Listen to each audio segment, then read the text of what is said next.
नमस्ते। आज जो कहानी हम देखने वाले हैं वो किसी जासूसी थ्रिलर से बिल्कुल कम नहीं है। एक ऐसी कहानी जहां एक ऐसी टेक्नोलॉजी जो हमें लगती है कि पुरानी हो चुकी है, वही बन जाती है मॉडर्न जासूसी के खेल का सेंटरपीस।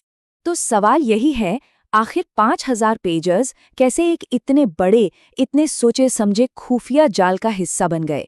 चलिए इस पूरी कहानी को परत दर परत खोलते हैं। 5000 ये सिर्फ एक नंबर नहीं है। सोचिए, ये इस पूरे ऑपरेशन का स्केल है। यही वो नंबर है जिसके चारों तरफ खुफिया एजेंसियां, फर्जी कंपनियां और एक बहुत बड़ा धोखा, इन सब की कहानी बुनी गई। तो कहानी की शुरुआत होती है हिजबुल्लाह के एक फैसले से। उन्होंने बड़े कॉन्फिडेंस के साथ 5000 पेजेस का ऑर्डर प्लेस किया।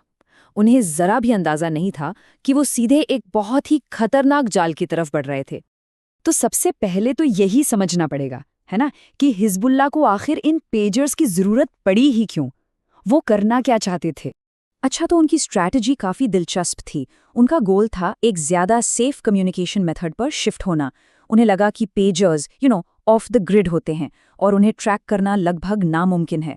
उन्होंने एक स्पेसिफिक मॉडल भी चुना था, AR924, और 5000 यूनिट्स का एक बल्क ऑर्डर देने का फैसला किया।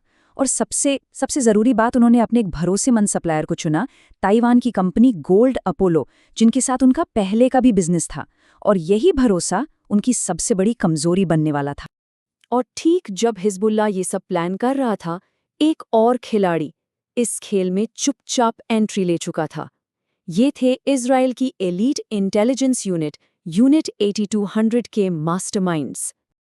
अब देखिए, इजराइल की इंटेलिजेंस सर्विसेज को समझना हो तो मोटे तौर पर 3 हिस्से हैं। मोसाद, जो इंटरनेशनल लेवल पे काम करती है, शिन बेट, जो देश के अंदर की सिक्योरिटी देखती है, और फिर है अमान, जो है मिलिट्री इंटेलिजेंस। और हमारी कहानी का जो मेन प्लेयर है ना, वो इसी अमान का हिस्सा है। इसका नाम है यूनिट 8200, जिसे शमोने मत्ताइम भी कहते हैं। ये अमान के अंदर ही एक एलीट सिग्नल इंटेलिजेंस और साइबर ऑपरेशंस यूनिट है। मतलब अगर आसान भाषा में कहें तो ये लोग इलेक्ट्रॉनिक जासूसी के एक्सपर्ट्स हैं। और इनकी कैपेबिलिटी का अंदाजा बस इस बात से लगा लीजिए कि ये यूनिट इलेक्ट्रॉनिक डिवाइसेस को ट्रैक करने और उन्हें कॉम्प्रोमाइज करने में माहिर है। अरे 2020 में ईरान के एक न्यूक्लियर साइंटिस्ट की जो AI असिस्टेड रिमोट हत्या हुई थी, वो ऑपरेशन भी कथित तौर पे इसी यूनिट का काम था। तो जाहिर है हिजबुल्लाह का ये पेजर वाला टास्क सीधे इन्हीं के पाले में आया। तो यूनिट 8200 को ये बात अच्छी तरह से पता थी कि हिजबुल्लाह गोल्ड अपोलो पर आंख बंद करके भरोसा करता है। तो अब सवाल ये था कि इस भरोसे का फायदा उठाया कैसे जाए। और बस यहीं से शुरू होता है द गोल्ड अपोलो प्लान। यहाँ पर एक बड़ा स्ट्रैटेजिक डिसीजन लिया गया। देखिए, गोल्ड अपोलो एक बहुत बड़ी ग्लोबल कंपनी है। उसमें सीधे घुसपैठ करना बहुत मुश्किल और रिस्की था। तो उन्होंने एक दूसरा रास्ता चुना, एक फ्रंट कंपनी बनाना। मतलब एक ऐसी कंपनी जो बाहर से तो एकदम लेजिट, एकदम असली लगे, लेकिन असल में उसे कोई और कंट्रोल कर रहा हो, ताकि असली एजेंसी हमेशा पर्दे के पीछे रहे। और इस पूरे प्लान को एग्जीक्यूट करने के लिए जगह चुनी गई हंगरी का शहर बुडापेस्ट। यहीं पर इस पूरे ऑपरेशन की बुनियाद रखी गई और जाल बिछाने का काम बड़े ही सब्र और सावधानी से शुरू हुआ। अच्छा, तो अब समझते हैं कि ये हुआ कैसे, स्टेप बाय स्टेप। पहला स्टेप, बुडापेस्ट में BHC कंसल्टिंग नाम की एक शेल कंपनी बनाई गई। स्टेप 2, इसे असली दिखाने के लिए कंपनी ने लोकल क्लाइंट्स को पेजेस सप्लाई करना शुरू किया, बिल्कुल एक असली बिजनेस की तरह। अब आता है तीसरा और सबसे अहम कदम। हंगरी के बिजनेसमैन बनकर गोल्ड अपोलो को अप्रोच किया गया और एक ब्रांडिंग डील साइन की गई। और चौथा, गोल्ड अपोलो के भरोसेमंद नाम के नीचे अपने खुद के बनाए हुए कॉम्प्रोमाइज्ड पेजेस तैयार करना। क्या कमाल का प्लान था, सोचिए।